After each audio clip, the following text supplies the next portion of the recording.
નવસારી જિલ્લાના ખેરગામ તાલુકાના પાણીખડક ગામે રાજ્યપાલ શ્રી આચાર્ય દેવવ્રતજી અને મુખ્યમંત્રી ભૂપેન્દ્ર પટેલે પ્રાથમિક શાળાના પટાંગણમાં આયોજિત રાત્રિ સભામાં ગ્રામજનો સાથે આત્મીય સંવાદ કર્યો હતો।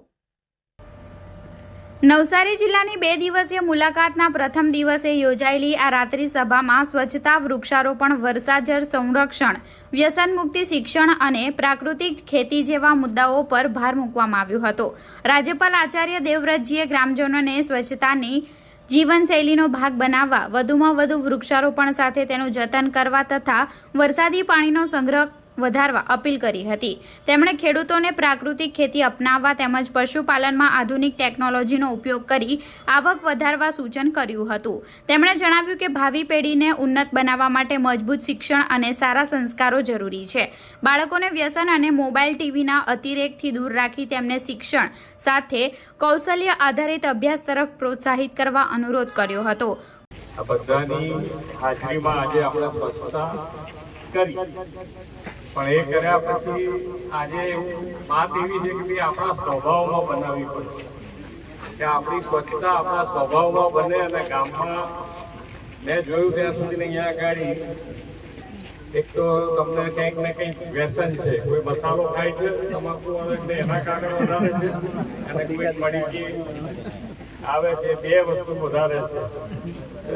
એ બી તમારે ધીમે ધીમે છૂટે તો છોડવાનું હોય તો તમારે એનો એક તો કચરો પછી જ્યાં હોય ત્યાં નાખી દે, પિચકારી બી મારીએ એટલે બધી જ ગંદકી થાય અને શરીરમાં જે ગંદકી થાય તો નફા જ કે ક્યારે હેરાન કરશે ક્યારે નહીં એ તો પછીની વાત છે, પણ ધીમે ધીમે છોડવાનું હવે આપણે પડી ગઈ છે ટેવ તો ધીમે રહીને છોડવાનું પણ છોડવી જોઈએ। આપણે તો શું છે કે બધી રીતની સ્વચ્છતા થઈ જાય, આપણા શરીરની થઈ જાય અને ગામની થઈ જાય। મુખ્યમંત્રી શ્રી ભૂપેન્દ્ર પટેલે ગ્રામજનોની સમસ્યાઓ સાંભળી તેના ત્વરિત નિવારણ માટે સ્થાનિક તંત્રને જરૂરી સૂચનાઓ આપી હતી।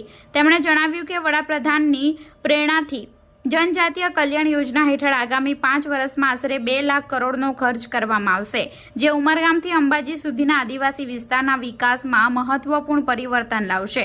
રાત્રિ સભામાં મોટી સંખ્યામાં ગ્રામજનો ઉપસ્થિત રહ્યા હતા અને રાજ્યપાલ તથા મુખ્યમંત્રીના માર્ગદર્શનને આવકાર્યું હતું। બહુ જ રળિયામણું છે, બધી રીતે સારું છે, પણ અમારા ખેરગામ ગામમાં જે પ્રોપર ખેરગામ બજાર છે ને ત્યાં ડ્રેનેજનો બહુ જ મોટો પ્રશ્ન છે। અને એમાં એવું છે સર કે લગભગ 25 વર્ષ પહેલા લાઈન હતી, એ લાઈન જર્જરિત થઈ ગઈ છે। તો હાલમાં કન્ડિશન એવી છે કે પાણી રસ્તાઓ પર નીકળે છે, એની રજૂઆત પણ થઈ છે અને ગ્રામ ઉદ્યાનમાં કદાચ અત્યારે આયોજનમાં લેવાયું છે, પણ સર એ પ્રશ્ન એટલો મોટો છે અને કનેક્શન લગભગ 300 થી 350 કનેક્શન છે। તો એ પાણી છે ને મારા ઘરના પાસે ભવાની માતાનું મંદિર છે અને એ ગંદુ પાણી ભવાની માતાના મંદિર પાસે જ નીકળે છે। તો એ કોઈ આયોજનમાં વહેલી તકે થઈ જાય અને તમે કોઈ આયોજનમાં લેવો તો વધારે સારું। અને ગટરનું પછી પાણી નાખશો ક્યાં આગળ? એટલે એમાં કેવું છે સર, અમે વચ્ચે આયોજન કર્યું હતું તો કે પ્રોજેક્ટ બની જાય એવું છે, એક એ ગયેલી છે લાઈન, તો એ લાઈનમાંથી જઈને એક પ્રોજેક્ટ થાય એવી જગ્યા બી છે આપણી પાસે ગામના બહાર। તો એ પ્રોજેક્ટ આવી જાય ને તો બધો પ્રશ્ન સોલ્વ થઈ જાય એવું છે। તો એમાં થોડું ફોકસ કરીને થઈ જાય તો ઘણા મતલબ આખું ગામ જ એમાં સમાઈ જાય એવું છે। બહુ સરસ। તો સર એ જો થઈ જાય તો મારા ગામને ઘણો ફાયદો થાય એવું છે। ભલે ક્યાંથી ક્યાં રસ્તો નથી એટલે એનું કંઈક નામ બોલાતું હોય કે એવું તેવું હોય તો આપો। હા, તો કે ભાઈ આ રોડ, આ સરપંચ તમે જાણો છો ક્યાંથી ક્યાં રોડ કે છે આ બેન? કેટલા કિલોમીટરનો છે? કેટલો? 600 મીટર। કેટલો રોડ બાકી છે? અચ્છા,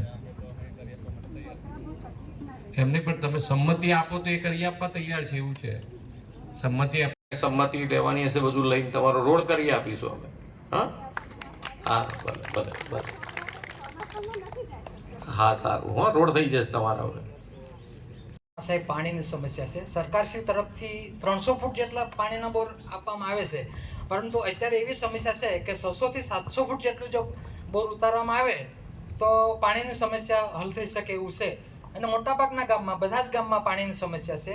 હું ખેરગામ તાલુકા સરપંચ એસોસિએશનનો પ્રમુખ છું, એટલે બધા લોકો રજૂઆત કરે જ છે કે આ રીતે જો હોય અને 600 થી 700 ફૂટ જો બોર ઉતારવામાં આવે તો પાણીનો પ્રશ્ન